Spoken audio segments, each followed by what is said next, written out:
Before 24 million Americans in the White House press room, Donald Trump slammed Barack Obama with 8 years of fury and one brutal insult.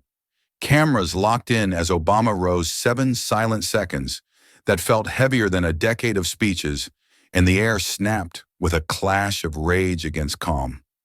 When the dust settles, will history remember the man who shouted louder or the leader who lifted higher? In the next few seconds, you will witness the truth that they never wanted the public to know. Before 24 million Americans in the White House press room, Donald Trump's voice cracked through the air like a whip. 8 years of speeches, 0 results, he declared, and the insult fell heavy across the room as if someone had dropped a stone into still water. Reporters stiffened in their seats. Pens halted mid-word, the room's ordinary noise swallowed by the tension that now pressed against every wall. The White House lights were blinding, reflecting off the polished podium, but it was Trump's energy, restless, sharp, unrelenting, that truly lit the room on fire. What had begun as another routine briefing had in seconds transformed into a spectacle that millions on livestream could feel as if they were standing there themselves. Trump leaned forward, his hands gripping the podium knuckles, whitening his eyes, scanning the audience, like a predator searching for weakness. The cadence of his voice carried the confidence of a man who lived off confrontation. Each syllable was delivered with the rhythm of a performance, as though he wasn't just speaking to the reporters in front of him, but to every living room, diner, and office where Americans were watching. He wanted the moment to sting. He wanted the insult to echo, and he wanted Barack Obama to react. But Obama did not move. Off to the side, away from the podium's blinding spotlight, the former president sat still, so still that it seemed deliberate, almost sculpted. His posture was calm, his hands folded neatly in his lap, his gaze lowered as though he was listening to a sermon rather than a challenge. The contrast was unnerving. One man vibrated with heat, rage, and performance. The other radiated stillness, as though he'd already lived this moment 100 times. For those who had covered politics for decades, the silence spoke louder than the insult itself. The press corps began to whisper their murmurs, traveling like a nervous current. "Will he answer?" one reporter hissed under her breath. "Does he even hear it?" another muttered. The tension climbed with every second of Obama's quiet building, a pressure that seemed unbearable. The room felt alive with anticipation, a coiled spring waiting to snap. Every camera zoomed in lenses, tightening on Obama's unmoving figure, capturing not a reaction, but the possibility of one. And sometimes possibility is more powerful than action. Trump sensed the hesitation, but to him it looked like weakness. His grin curled wider like a blade being unsheathed. He slammed his hand against the podium for emphasis, feeding off the gasps that rippled through the crowd. "Hope doesn't pay the bills," he barked. His words came faster now, the rhythm of a fighter throwing combinations, each one meant to bruise. He pointed directly across the room, his finger slicing the air like a dagger. "There he is!" Trump sneered, his voice echoing off the marble walls. "Mr. Talker." All speeches. No action. The silence that followed was volcanic, pressurized, searing, about to erupt. Reporters turned toward Obama in unison as though pulled by a gravitational force. The cameras followed, abandoning Trump for the man who hadn't spoken a word. Gasps and murmurs filled the air, but no one dared break the spell. It was no longer just an insult.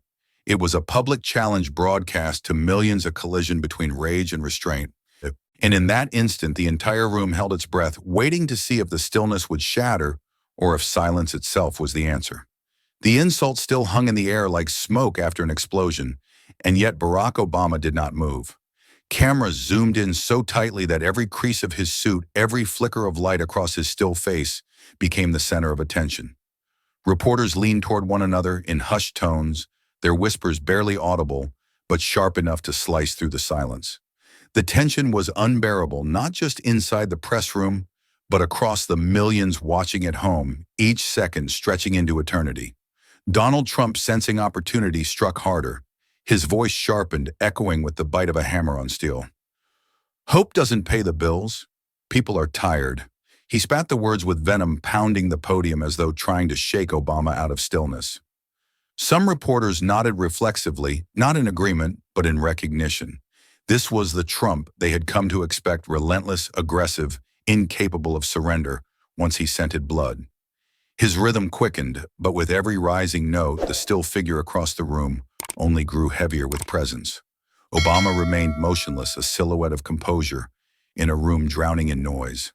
His silence was not emptiness. It was gravity. It pulled at the cameras, pulled at the audience, pulled at every nervous breath in the press corps until the air itself seemed to belong to him. The contrast was blinding, one man all heat and fire, the other cold steel, unmoving, unflinching. And it was this very absence of reaction that began to unnerve even Trump's most loyal watchers. The whispers grew louder now, no longer concealed but desperate. Is he going to speak? Why isn't he standing? What is he waiting for? Reporters scribbled question marks in margins, their pens pressing so hard the paper nearly tore. Camera operators exchanged glances as if silently acknowledging that the real story was not in Trump's fury, but in Obama's refusal to meet it head-on. Each second of silence stretched the suspense tighter, like a rope ready to snap. Then it happened, the smallest gesture, so small it could have been overlooked, yet, in that electrified atmosphere, it thundered louder than Trump's entire speech. Obama's hand rose slow, deliberate, and he adjusted his tie. Just a shift of fabric, nothing more. But the room gasped as if an earthquake had rolled beneath their feet. The click of cameras erupted like gunfire shutters, capturing the moment from every angle. It was no longer about whether he would respond, it was about when. Trump faltered for half a second, his words catching in his throat before he pressed on. His smirk returned, though thinner, now strained around the edges. See nothing. That's the problem. All speeches, no action. He forced the words out louder, trying to reclaim the rhythm, but the audience had already shifted. Their eyes weren't on him anymore. Their pens no longer followed his words. The stage, once entirely his, had been stolen by the man who had done almost nothing at all. And so the silence, once interpreted as weakness, revealed itself as strategy. Obama wasn't avoiding the fight, he was drawing it out, letting Trump's fury burn itself thin while he waited for the perfect opening. The reporters could feel it, their bodies leaning unconsciously toward the still figure, as though pulled by invisible threads. Millions watching on screens across America leaned forward too, sensing they were on the edge of something historic. The room was no longer Trump's theater. It was Obama's chessboard, and every second of silence was another piece moving into place. The suspense crackled like static electricity, humming in the air, begging for release. And though not a single word had been spoken, everyone present knew control had shifted. The man who had said nothing was already winning. The tie had barely settled back against his chest when Barack Obama moved again, slowly, deliberately, like a figure rising out of stone. The chair scraped against the marble floor, a harsh, metallic note that sliced through the whispers and froze the press room in place. Every sound collapsed, pens stopped scratching, cameras ceased clicking, even the restless shuffling of feet fell into silence. 24 million Americans watching on screens across the country leaned forward as if pulled by the same unseen force. Obama stood tall, steady, the kind of composure that could not be rehearsed. His shoulders squared with quiet strength, and the simple act of rising shifted the weight of the entire room. Reporters who had been bent over notepads now lifted their heads, eyes locked on him as though hypnotized. The silence was no longer absence, it was command. It pressed against every wall, every chest, demanding attention with a force no insult could match. Trump smirked, arms crossed at the podium, a showman unwilling to cede the stage. But there in the flicker of his eyes, a shadow crept in doubt. He covered it quickly with bravado, raising his chin, lips curling as if to say he still owned the moment. Yet the room no longer belonged to him. It shifted the second Obama's frame rose against the sterile white backdrop. The second stillness turned into presence. Obama stepped forward. One footfall, then another, each echo magnified by the silence that enveloped the room. The cameras adjusted frantically, lenses following his every move, as though afraid to miss even the smallest detail. He did not hurry. His pace was deliberate, unhurried, each step building suspense like a drumbeat before battle. For those who had witnessed countless clashes in Washington, it felt different, less like a debate, and more like the prelude to a duel. At the microphone, he stopped. He placed both hands on the podium, fingers spread, knuckles steady against the metal. His gaze swept the room, first the reporters, then the cameras, then at last Trump. He did not speak. Not yet. Instead, he held the silence longer, letting it stretch until it became unbearable. The pause was suffocating, a rope tightening around every throat in the room. It wasn't weakness. It wasn't hesitation. It was power.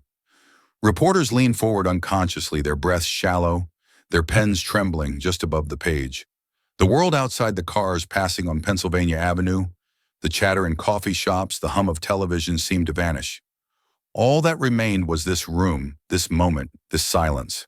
Trump shifted at the podium, a subtle movement, but it betrayed him. For the first time that afternoon, he was reacting to Obama instead of the other way around. The tension reached its peak, sharp and electric, the kind of suspense that burned itself into memory. No words were needed. The silence itself had become the climax, the exclamation point in a battle where noise had lost its power. Obama's stillness spoke louder than Trump's fire, and the entire room could feel the balance tipping. And so the question hung heavy, whispered in every mind, unspoken, yet deafening: when someone insults you in public, is silence weakness, or is it the truest form of strength? Trump's smirk snapped back into place as he leaned toward the microphone, seizing the silence like a weapon. No answers, no fight, just speeches. He barked, his words ricocheting off the marble walls, meant to wound, meant to rattle. His voice carried the raw edge of a man who thrived on escalation, who believed volume itself was victory. The podium shook under his grip, his gestures growing sharper, hands slicing through the air with the precision of a blade. But Obama did not flinch. His stillness was unbroken, his breath measured, his expression carved from stone. Where Trump's energy burned hot, reckless, almost frantic, Obama's calm cooled the room like a sudden drop in temperature before a storm. Reporters began to feel the contrast in their bones, the fire raging on one side, the unshakable water on the other, each element crashing but never mixing. It was less a debate and more a collision of forces, one loud and furious, the other quiet but immovable. The press corps, once scribbling every one of Trump's barbs, now found their pens drifting toward Obama. Their eyes lingered not on the insults but on the silence that absorbed them without recoil. A journalist from Chicago whispered almost reverently, "He's not fighting him, he's drowning him." The words rang true. Every furious jab Trump threw seemed to vanish into Obama's composure, like sparks dying against a calm sea. And the more Trump shouted, the more it became clear he was burning fuel faster than he realized. Trump slammed his palm flat against the podium, veins in his neck, straining, his voice cracking as he roared, "This is what I mean." Nothing, just speeches and empty promises. His face flushed, crimson under the harsh lights, sweat gathering along his temples. He was a man demanding reaction, desperate to draw blood in a fight that wasn't being given to him. Yet Obama's silence stood taller than any counterpunch. Each second that passed made Trump's fire look less like dominance and more like desperation.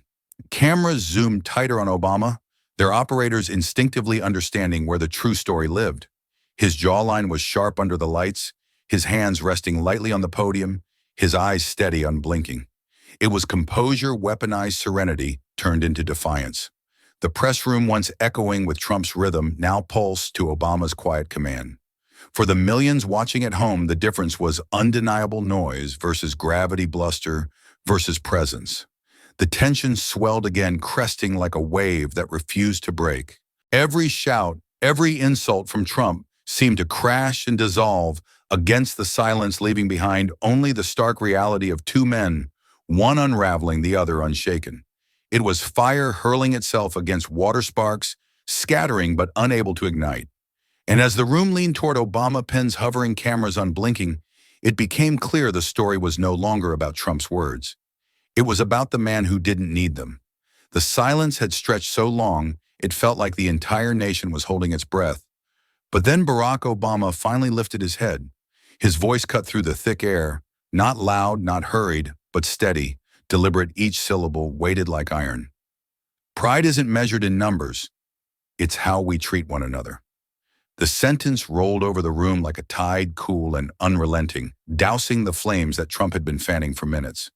What had been fire and noise suddenly gave way to a new rhythm, one that belonged entirely to him.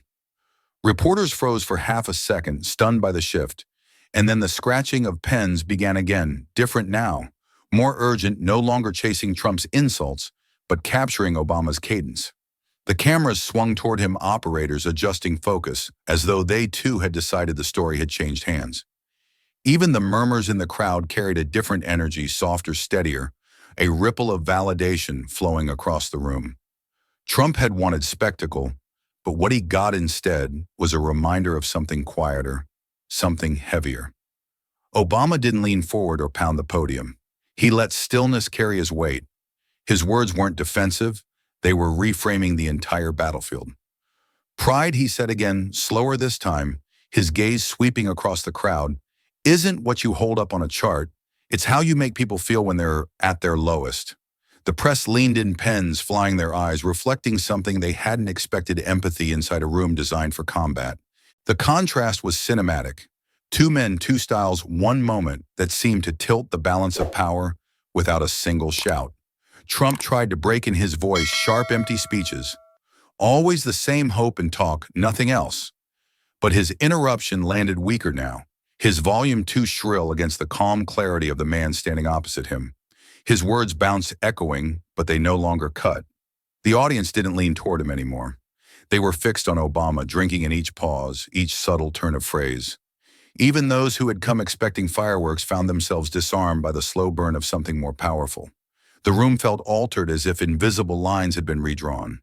Reporters exchanged glances, nodding without words, the way soldiers might acknowledge a tide turning in battle. Obama's posture hadn't shifted, his voice hadn't risen, but the control had slipped entirely from Trump's hands. He was no longer the aggressor commanding the field. He was the man reacting, flailing against a rhythm he couldn't disrupt. And with every measured phrase, Obama tightened his hold on the narrative, not by force, but by gravity. It wasn't the knockout line. Not yet. But it didn't have to be.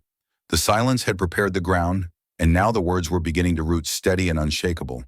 The supposed target of ridicule had become the center of gravity, the axis on which the entire room turned. For the first time all afternoon, Trump looked less like a showman in command and more like a performer trapped in someone else's script. Trump's jaw tightened as Obama's calm words lingered in the air, like smoke that refused to clear. He leaned forward, gripping the podium, as if force alone could wrestle the room back under his control.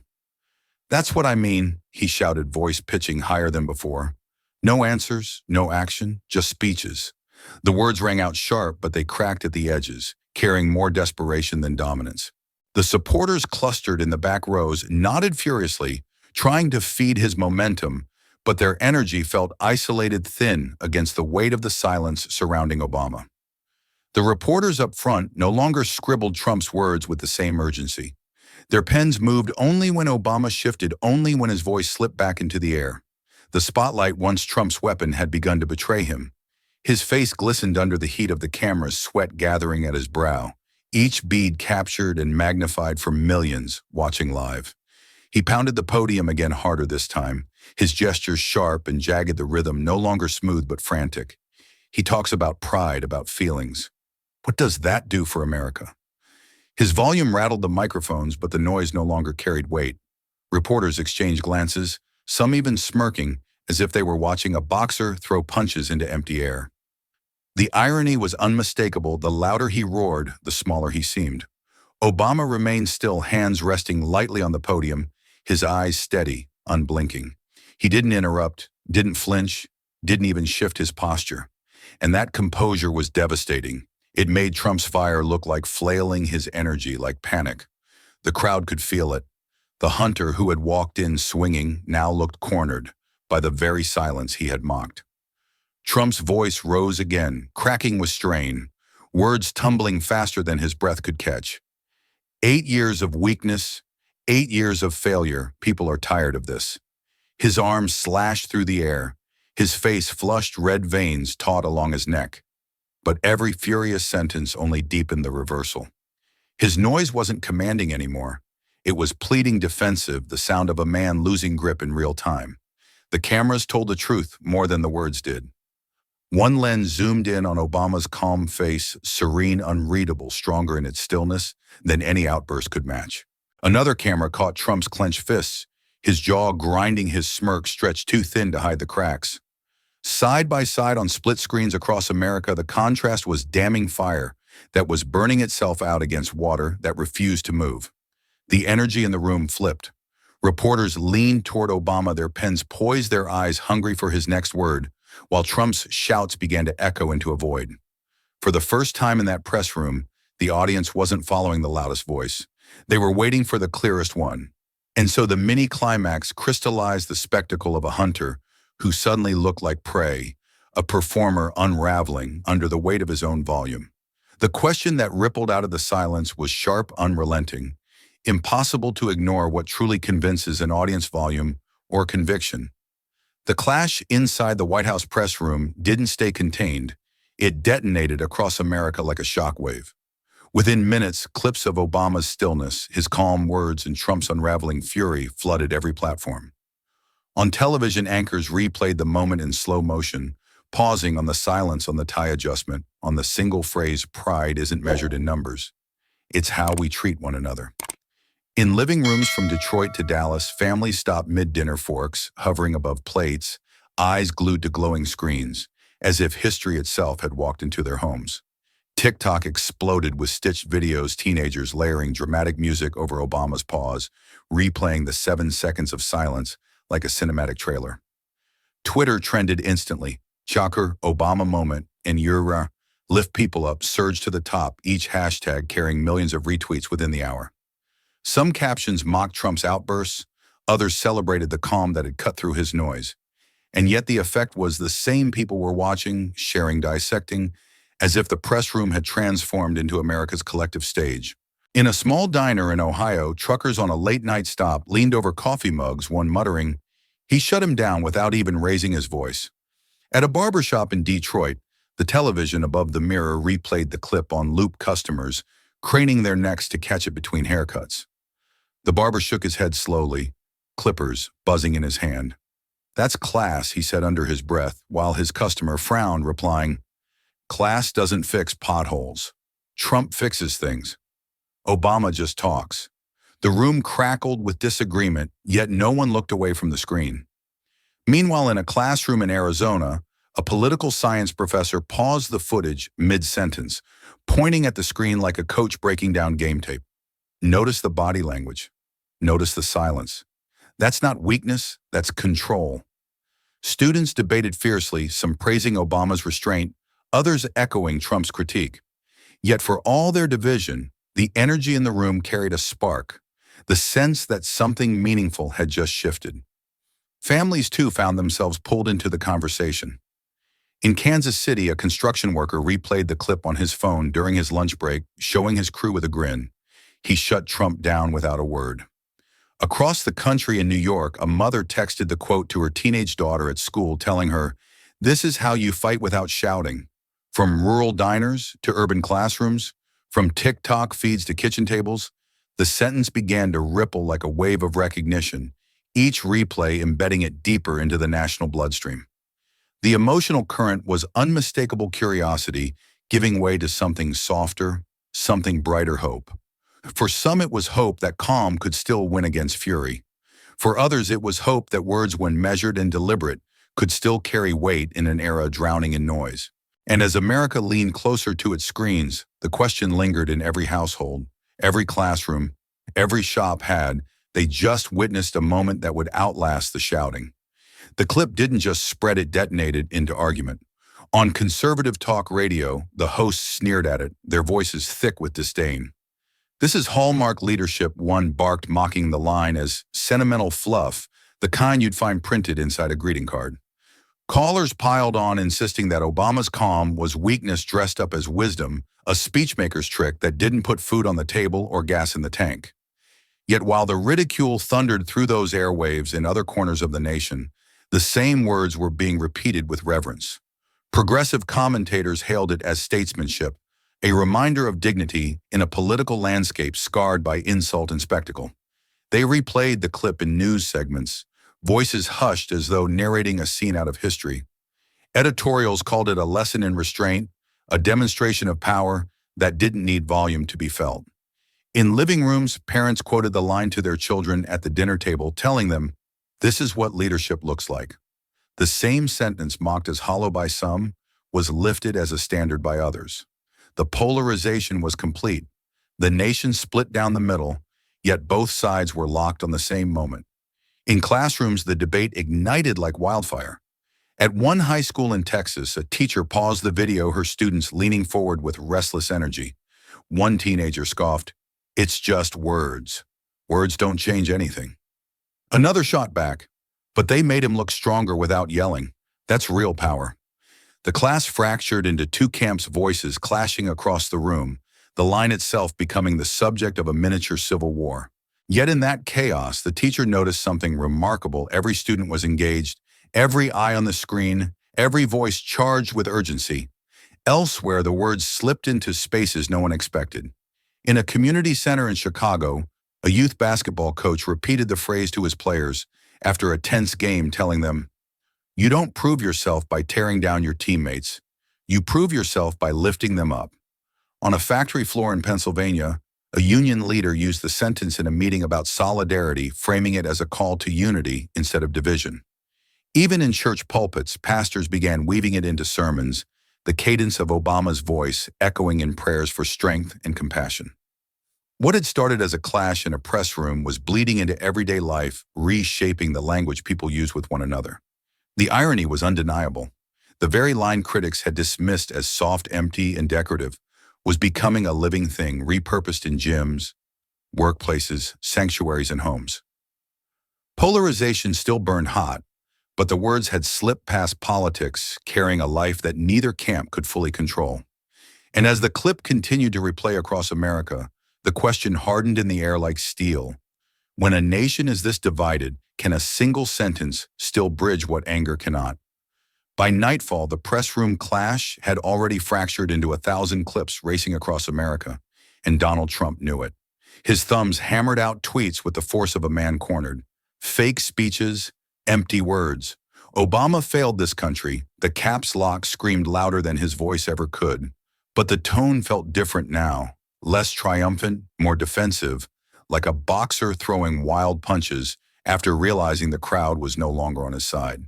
His aides watched nervously from the shadows of the West Wing, their glances darting between phones lighting up with headlines and the man pacing furiously in front of them. He ranted, cursed, demanded new talking points, but every idea collapsed under the same truth. People weren't talking about his fire. They were repeating Obama's calm. One advisor whispered to another, "He's not driving this anymore."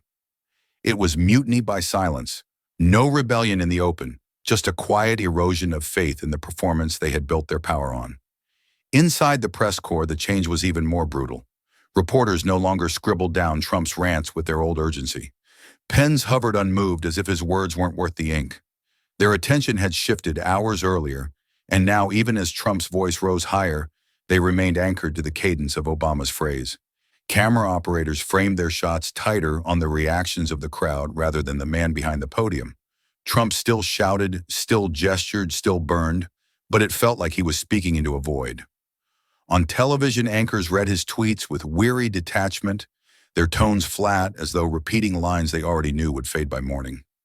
Meanwhile, the clip of Obama's steady gaze and measured words replayed again and again, each broadcast, widening the gap between the two men. Trump's anger had become the soundtrack to someone else's story, a noise that underscored but never overtook the calm sentence America couldn't stop repeating. The irony was searing. Trump had built his empire on noise, on the belief that the loudest voice wins, that shouting buries silence. Yet here in the most public of arenas, the dynamic had flipped. His volume now exposed cracks instead of power, desperation instead of dominance. The fire that once drew all eyes was flickering, starved of oxygen by a single measured phrase. He wasn't shaping the narrative anymore. He was clawing at it, losing his grip one frantic tweet at a time. And so the mini-climax arrived not in a roar, but in recognition. The story was no longer his. It had been stolen by the man who had spoken less, but said more. The aides knew it, the reporters knew it, and somewhere deep beneath the rage, Trump knew it too. The question that lingered was heavier than all his fury combined. Can one sentence truly outweigh years of shouting? Trump's voice cracked like a whip, desperation sharpening each syllable. He left us with chaos, division, failure.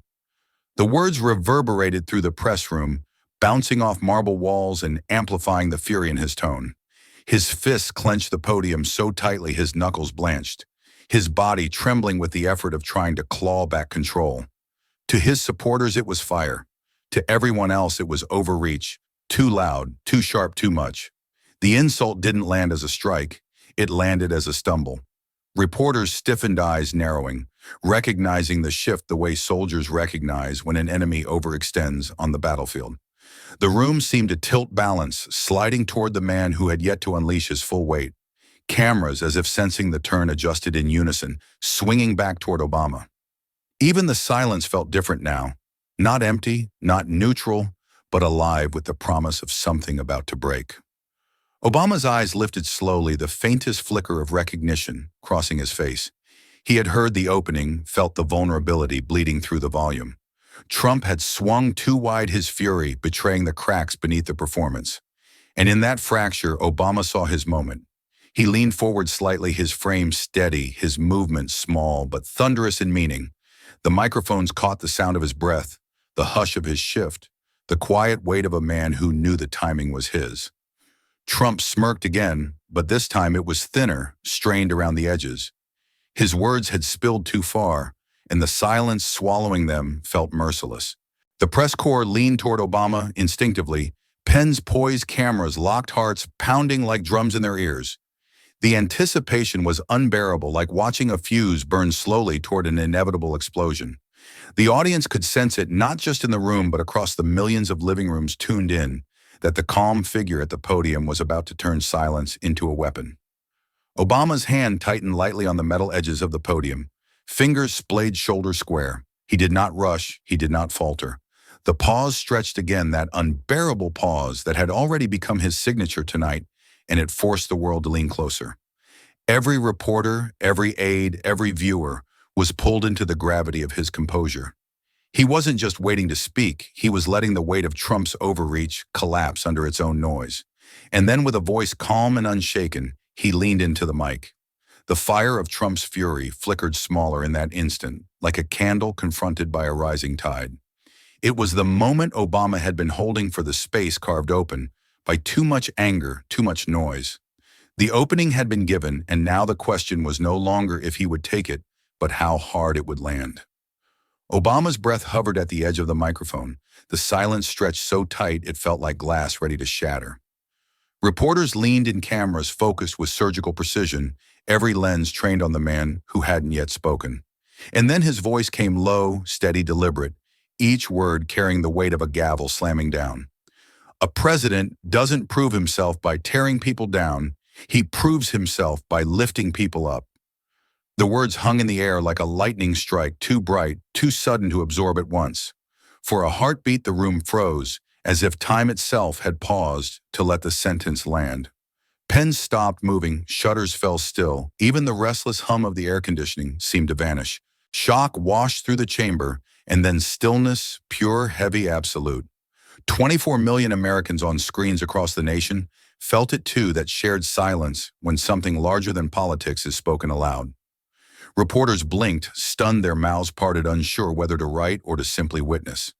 The cadence of Obama's voice lingered, echoing in memory even as the sound faded. It was not just a line, it was a pivot, a turning of the entire narrative on its axis.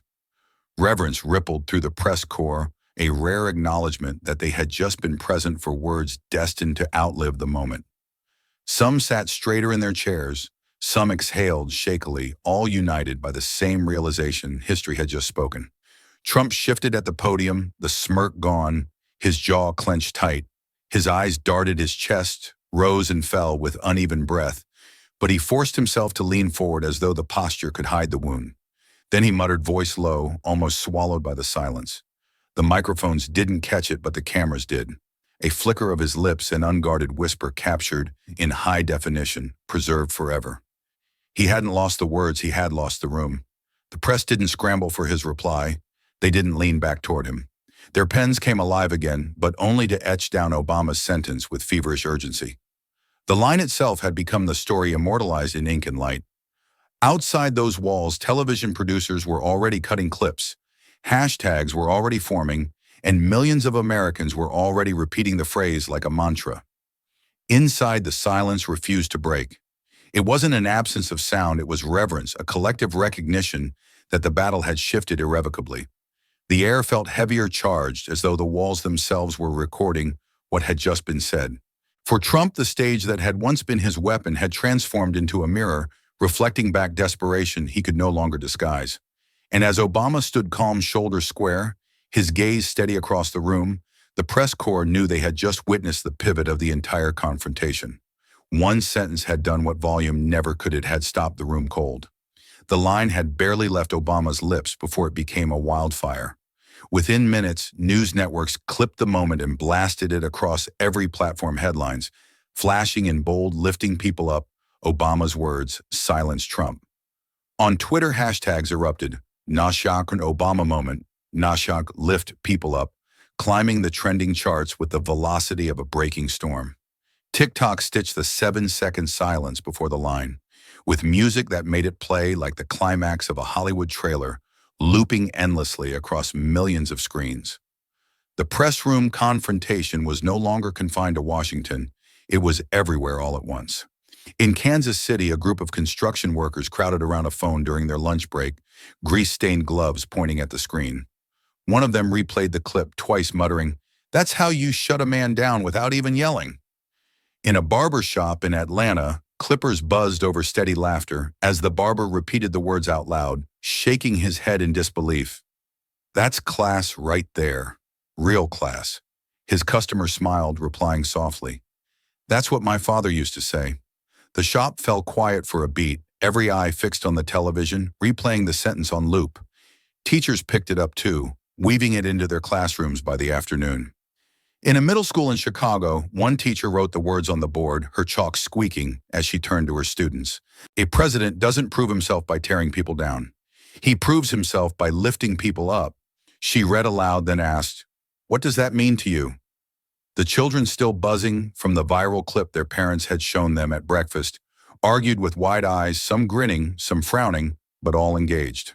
The line was already leaving politics behind, becoming something closer to a lesson. Even late-night diners and gas stations felt its pull. In Nevada, a waitress refilled coffee for a weary traveler and repeated the phrase she'd heard on the news, her voice low but reverent. In Detroit, a man at a gas pump leaned out of his car window to tell the stranger across from him, "You hear what Obama said today? That's how a leader talks." By evening, it wasn't just journalists and pundits quoting it. It was mechanics, nurses, pastors, teenagers, and parents. The emotional tide shifted with startling speed. Empowerment, blooming into inspiration, carried not by the man who said the words, but by the people who repeated them. It was no longer Obama's sentence. It had escaped him, belonged to the crowd, now reshaped and echoed in voices across the nation.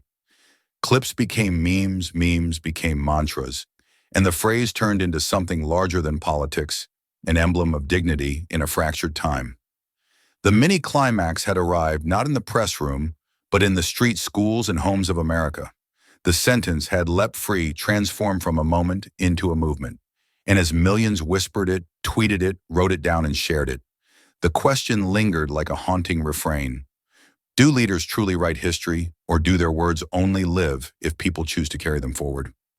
By dawn the next day, the sentence had become more than a clip. It was a refrain echoing across the country. Radio hosts opened their morning shows with it, some playing the line in full before launching into hours of debate. On progressive stations, the words were treated like scripture, dissected for cadence and intent. On conservative airwaves, they were mocked as polished fluff, but even in ridicule, the phrase was repeated again and again.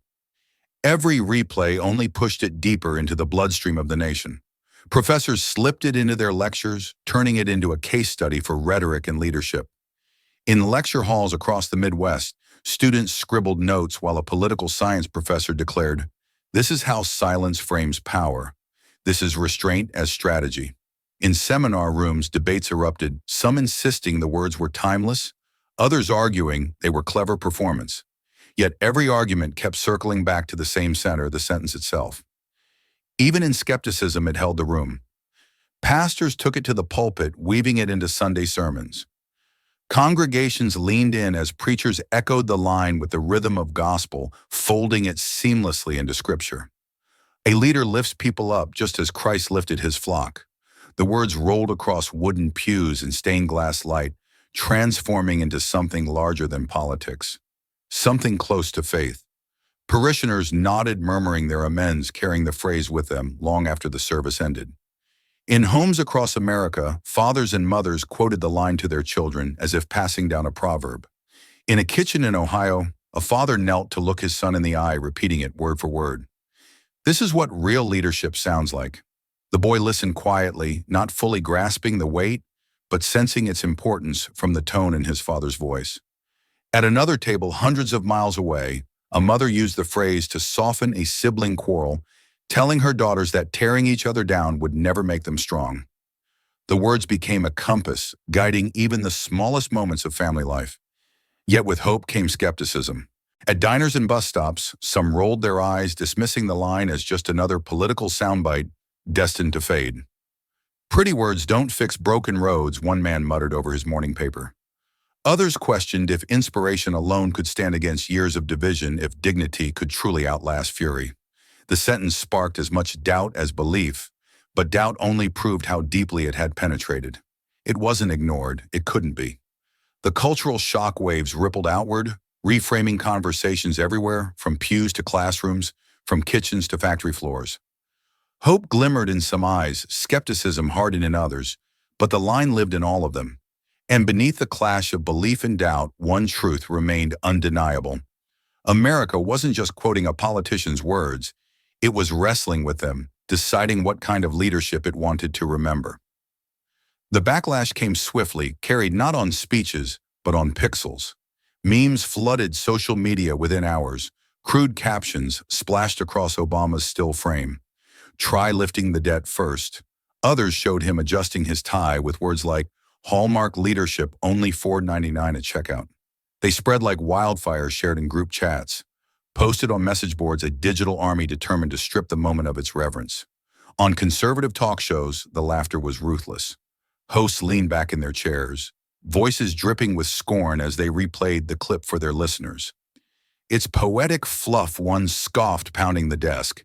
Empty words that sound nice on a mug but do nothing for the American people. Callers piled on, sneering that the press had been hypnotized by stagecraft, not substance. But the more they mocked, the more the line seemed to grow. Each insult required replaying the words, each meme demanded repeating them, and each segment only gave the phrase new life. Even in derision, they amplified it, sending it into corners of the country that might never have heard it otherwise. Obama's critics thought they were bearing the moment, but they were carving it deeper into the national consciousness. Trump himself joined the chorus, his tweets barbed and relentless. A slogan is not leadership. Results are leadership. I gave results. Obama gave speeches. The caps lock screamed, but the responses were split, half mocking.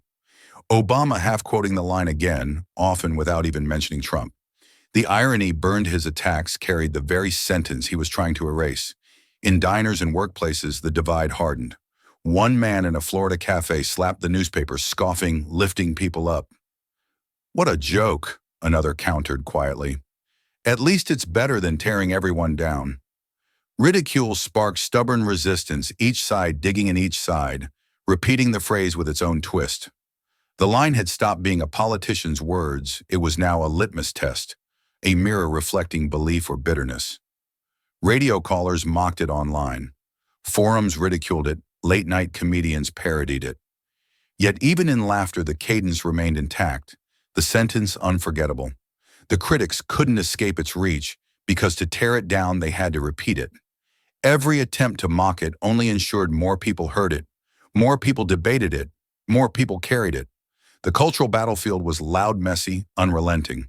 But in the center stood the same sentence replayed, ridiculed, revered, refusing to fade. The critics struck hard, but in their effort to crush the line, they spread it further than any supporter could have dreamed. And beneath the noise, a quiet truth simmered. Sometimes the surest sign of power is not in how many embrace your words, but in how even your enemies cannot ignore them. When the firestorm raged hottest, when every camera, every microphone, every headline demanded more, Barack Obama said nothing. He gave no follow-up interview, no polished statement, no press release to extend the moment. Reporters camped outside his office waiting for a reaction, but the doors stayed shut. The silence felt strange, at first almost eerie, like a missing note in the middle of a song. And yet as the hours stretched into days, that silence transformed. What began as mystery hardened into respect. Commentators argued, critics raged, supporters defended, but Obama himself remained absent, allowing the words to live not as a campaign, but as a truth that stood on its own legs.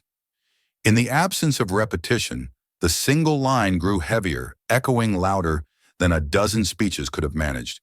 The media begged for more headlines, ran with speculation. Will he respond again? Talk shows debated endlessly, pundits filling airtime with guesses about his strategy. But the strategy was already working. By refusing to chase the story, Obama forced the story to chase him. The sentence, replayed on loop, gained a life independent of its speaker, like a seed that had been planted and now watered itself with every repetition across the country. On social media, people noticed. One user tweeted, "Funny how he hasn't said another word, and yet it's all we're still talking about." Another wrote, "Silence isn't weakness. It's proof he didn't need to shout." The absence became presence. The void became power. Every day Obama stayed quiet, the line stretched further, seeping into sermons, classrooms, and dinner tables. Trump, by contrast, filled the silence with noise. Tweets, rants, sound bites, each one meant to suffocate the sentence that haunted him. But every new outburst only sharpened the contrast. One man roared into microphones. The other let stillness do the talking. Slowly, even skeptics began to notice the imbalance. The louder Trump became, the smaller he looked. The quieter Obama stayed, the larger his words grew. The mini-climax revealed itself not in another speech, but in restraint. Obama understood what few leaders ever do, that sometimes the most powerful act is stepping back, letting the echo outlive the voice. The nation wasn't repeating him because he demanded it. They were repeating him because he refused to. Silence had become the amplifier, the invisible force that made one sentence immortal. And so the line continued to spread, quoted, parodied, worshipped, despised, but never forgotten. It no longer belonged to the man who spoke it, but to the people who carried it. Obama's silence had given it wings. The question that lingered was heavier than the applause, sharper than the criticism. Is leadership defined by what you say or by what you choose to let others remember?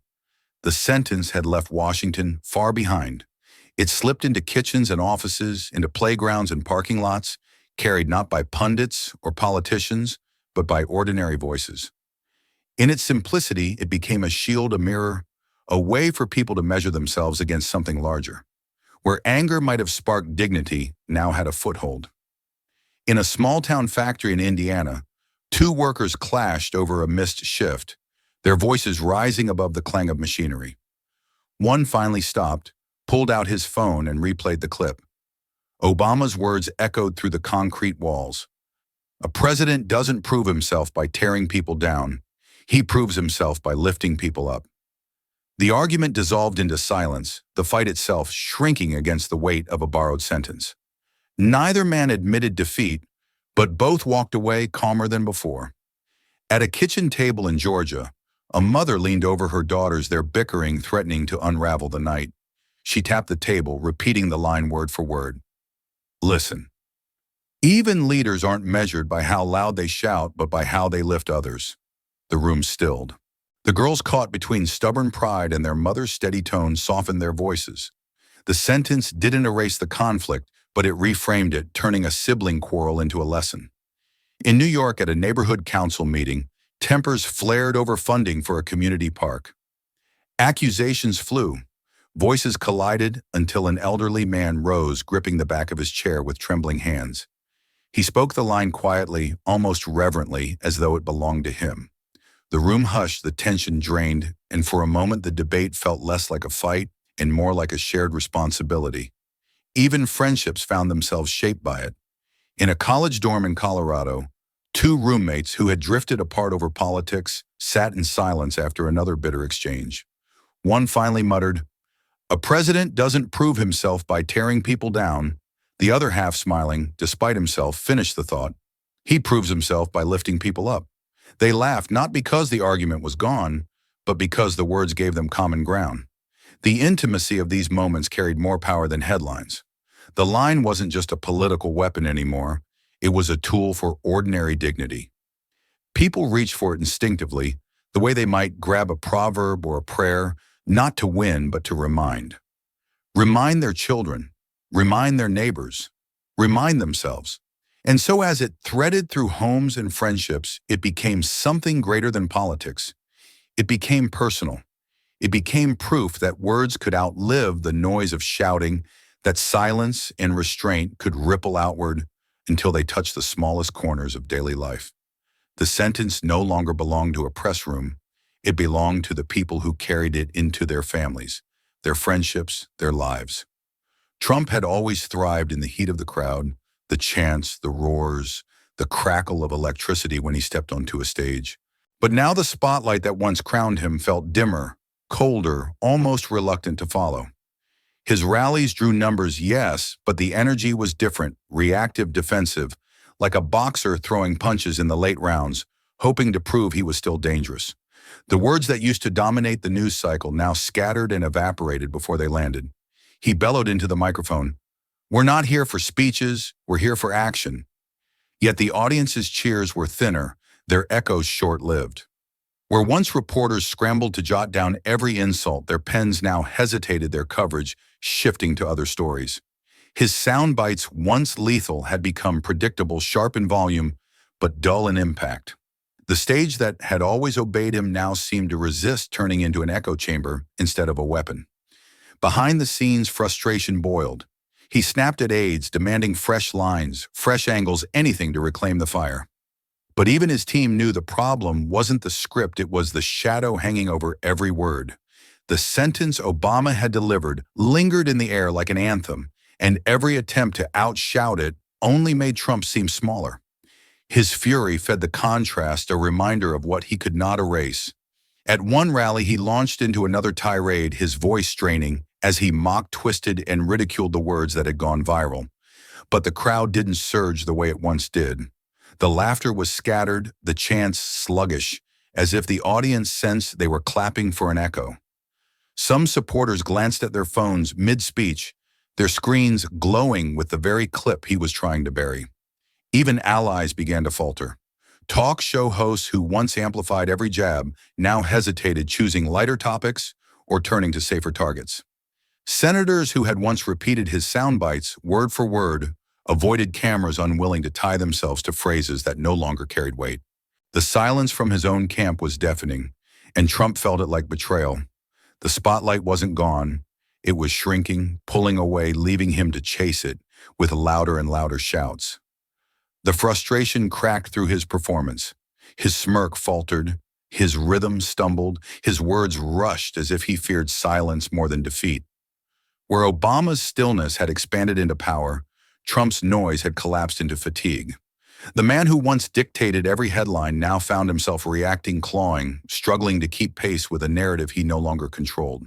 The image was stark, cinematic, a performer stranded on his own stage, the lights dimming the crowd, thinning the words falling flat.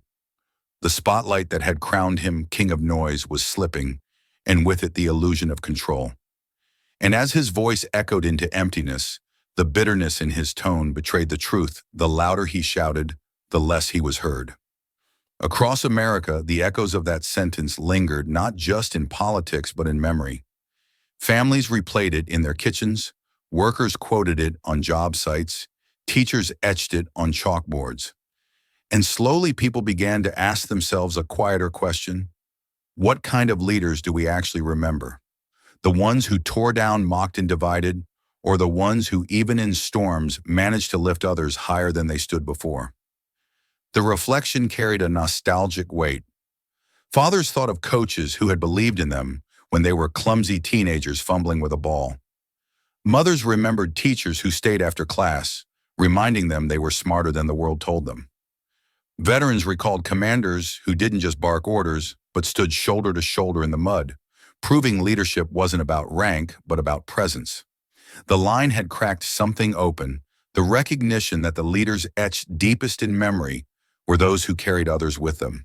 Obama's words, repeated like scripture, had drifted beyond the frame of partisan debate. They became a mirror, a way for ordinary people to measure the voices in their own lives. In churches, preachers asked their congregations, "Are you lifting others up or are you tearing them down?" In boardrooms, managers invoked the phrase during tense meetings, forcing executives to see their choices in a new light. And in the quiet corners of homes, parents repeated the words to their children as if they were passing down a family creed. Even skeptics found themselves unable to shake it.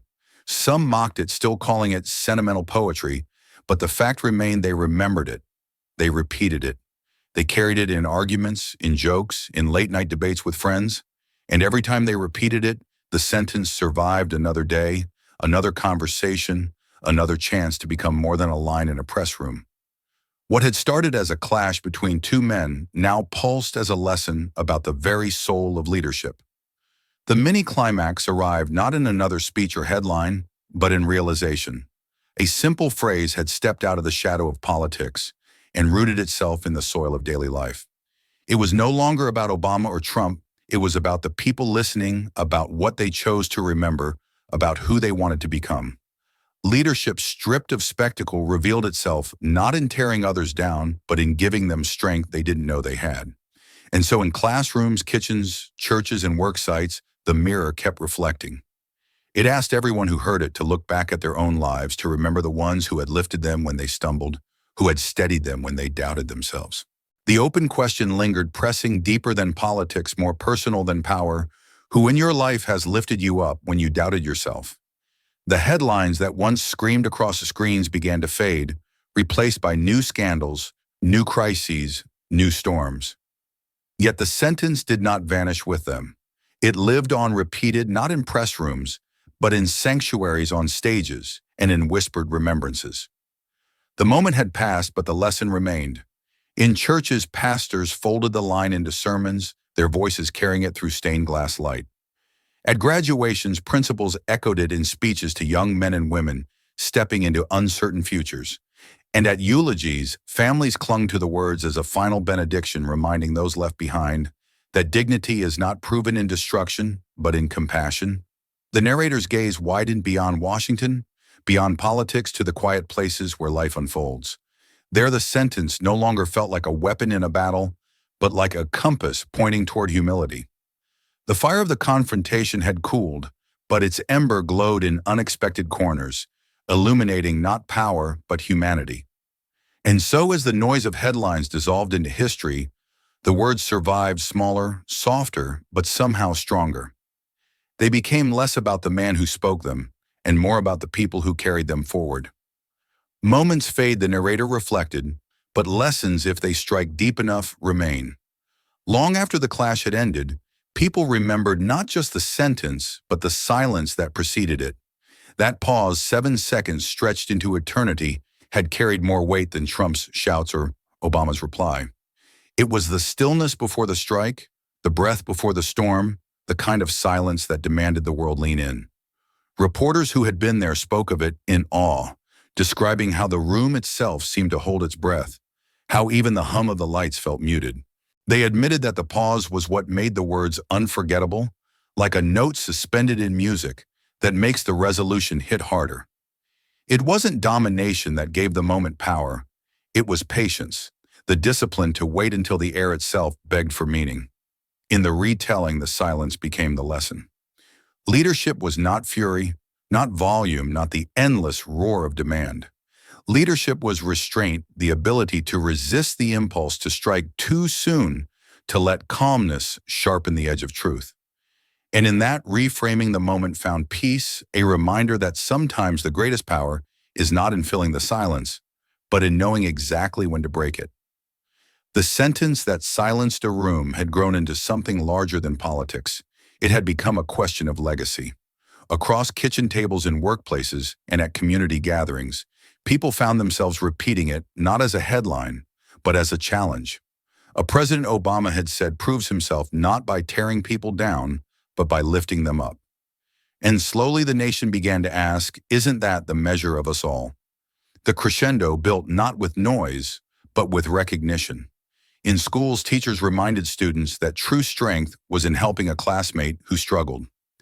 In offices, managers repeated the words during tense meetings, choosing collaboration over conflict. In homes, parents invoked them during sibling quarrels, reframing leadership as kindness. Piece by piece, the line had stopped being his.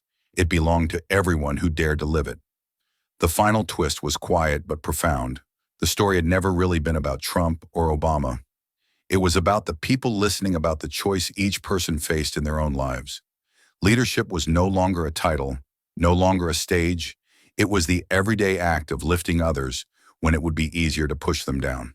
And so the narrator leaves the audience with a question sharp enough to linger in your own life.